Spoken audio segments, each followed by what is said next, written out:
Good afternoon, everybody. DJ Styles. Okay, this is what we're going to talk about. Okay, these are the master copies that I will be making two new molds from. These two over here, one's a little wide. This one's a little wider than this one, and mostly in the jaw area. All right, and the top's a little wider. Now, what I did was I stuffed those masks, and the reason why this is going to be an H2 1981 version, and this is going to be the H1. Now the difference is so real subtle. It's not in your face wide. It's just a little bit wider. All right. You can see it at the head. If you look at the head, all right, and then look at that head. See, it's just a little bit wider. All right.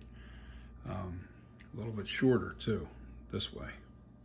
See the difference? Because that's a little bit more elongated. That got stretched out a little bit. So I did that on purpose. Through foam, I had to mix different variations of density in foam to widen that mask. But that's what I did. And this will be the H2, and this will be the H1. Now the process is this. The key to shrinking masks, all right, this was from the original mold, all right, which is 27.5 inches. All right, this is also 27.5. That's also 27.5. Now, what happens is, if you want the large mask, which would be the 27.5 inch mask, you would actually have to get it from the master mold, which is the very first mold from the sculpture. All right. Then what I do is I take these copies here, all right, and I put more plaster over them, and I make a smaller version by taking this out. Every time you make a new mold, I go from this, then I make another mold of this. This will shrink down the diameter of the mask to about 2 inches smaller. All right, so in other words, this will be 27.5 inch, the large mask. This will be about 25.5 inch.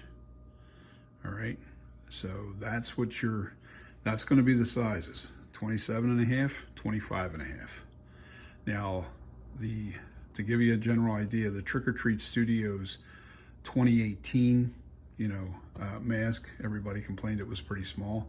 That was a 24-inch mask. If you measure from around the brow, around the circumference of the head, that's where you want your tape measure.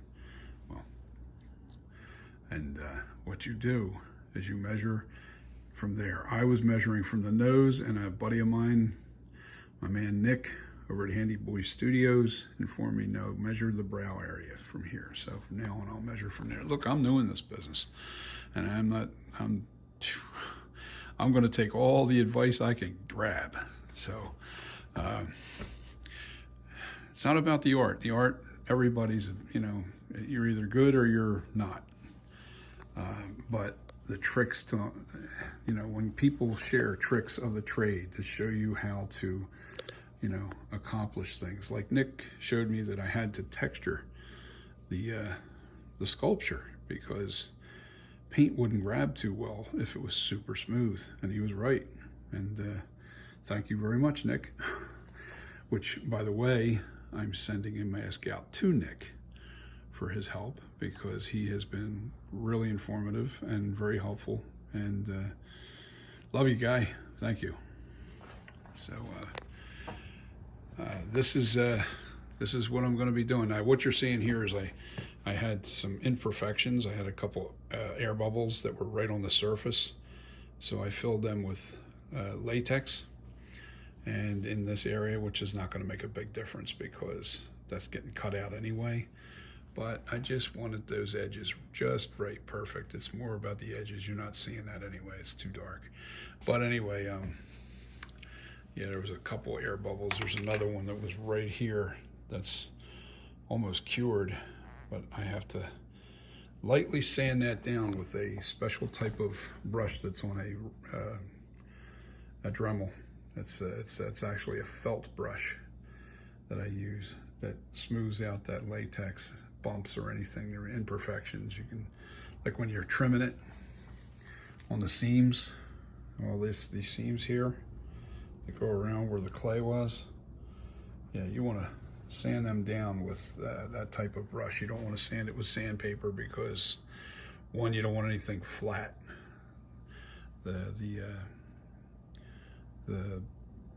type of brush I use to sand this down is like a very rounded disc, so, and doesn't leave any imperfections. I can't wait. I can't wait till this is done. There was a couple imperfections on this one. Actually, where the heck was it? Oh yeah, it was right here. The eyebrow had a little pimple in it. Now that's going to be interesting because when I go to repair this, I'm not going to sand it. I'm going to have to use a little knife to cut into this to replicate the hairlines. So that's an experiment. Don't know if it's going to work, but we're going to find out sure enough. So I'll use a little X-Acto knife on that to kind of fix that. So anyway, that's what I'm doing. And I will have these masks on eBay. These are the ones I'm going to be selling on eBay. I'm probably not going to do H2 right away.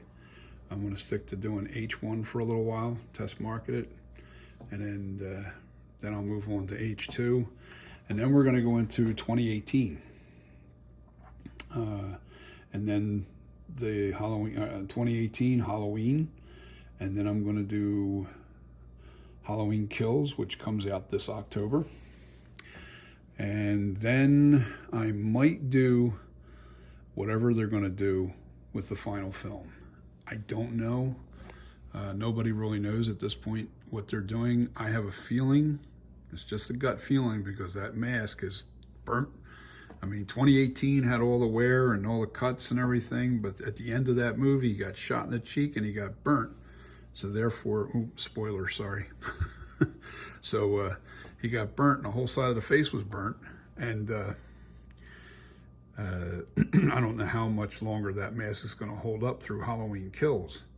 So my theory is he goes and finds a new 1978 mask.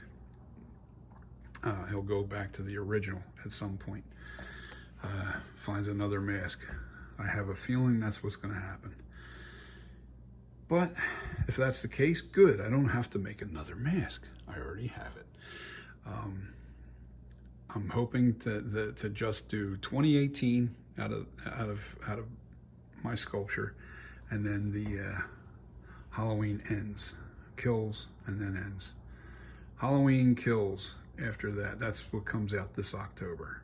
So that's supposedly like a really good lot of kills. If you guys are into kills, there's supposed to be a lot of kills in this next movie. Me, I'm more about I love the movie. I love the original first two. Even 2018, I was okay. I liked it, but it wasn't, I don't know, maybe it was just because you just can't, it's hard to remake a a classic. It's just, it's never going to affect you the same way as that first one, And even if you watch the first one after being numbed by a lot of the films today, I don't think the effect would have been the same, because that was the first of its kind back in 1978. There was no movie like that other than Psycho.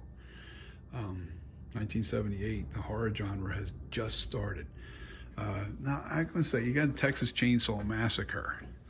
That was shot in 74. There was a couple other movies that were like that. I think Black Christmas was creepy. Seeing the point of view, that was a good movie. I mean, the acting was a little, but it was creepy. And Halloween was original with the mask.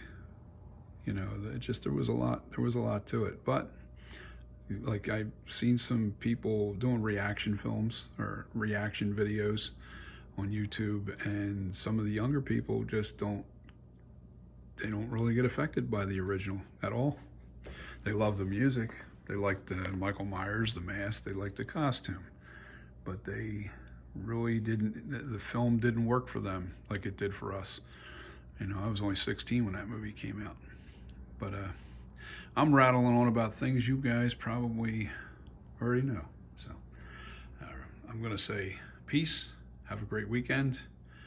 And be safe. Bye.